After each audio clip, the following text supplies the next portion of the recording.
মানে no pen no gain. মনে রাখবা, ব্যথা ছাড়া কোনো গেইন হতে পারবা না। পরিশ্রম ছাড়া কখনো সফল হওয়া যায় না।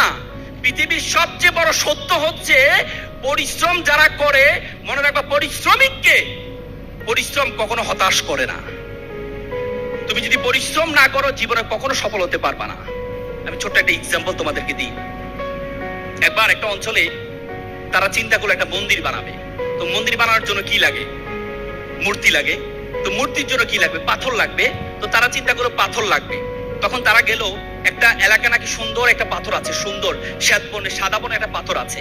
গিয়ে বললো যে পাথর সাহেবকে গিয়ে বললো একটা রূপক গল্প, যে পাথর সাহেব আপনাকে আমরা একটু নিব। বলে কি করবা? বলে যে আপনাকে নিয়ে আমরা একটু কাটবো, ঘষবো, মাজবো, মেজে মূর্তি বানাবো। মূর্তি এরপর সবাই আপনাকে সেলুট করবে।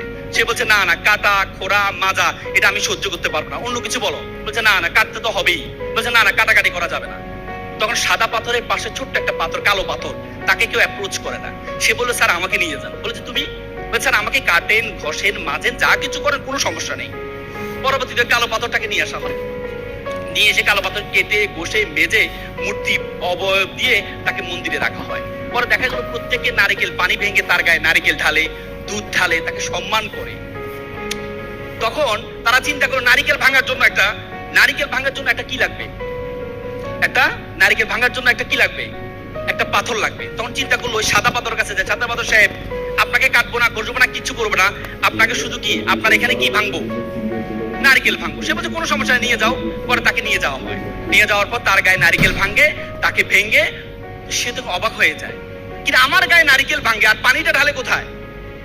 মূর্তির গায়ে। এটা তো আমার সহ্য হচ্ছে না।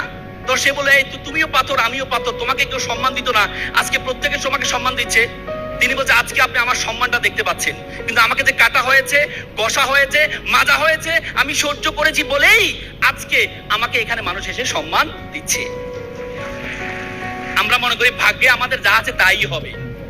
আল্লাহ তাআলা বলেছে, আমরা মনে করি তাকদীরু লা ইউরদ্দু, তাকদীর কখনো পরিবর্তন হয় না। কিন্তু আল্লাহ তাআলা কি বলেছে জানেন? ওয়ালাইসা লিল ইনসানু ইল্লা মা সা।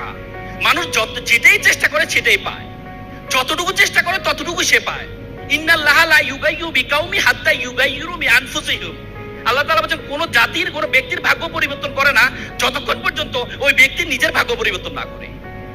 তো সুতরাং তোমরা যদি ভাগ্যের দিকে তাকিয়ে বসে থাকো তাহলে কখনো তোমরা সফল হতে পারবা না।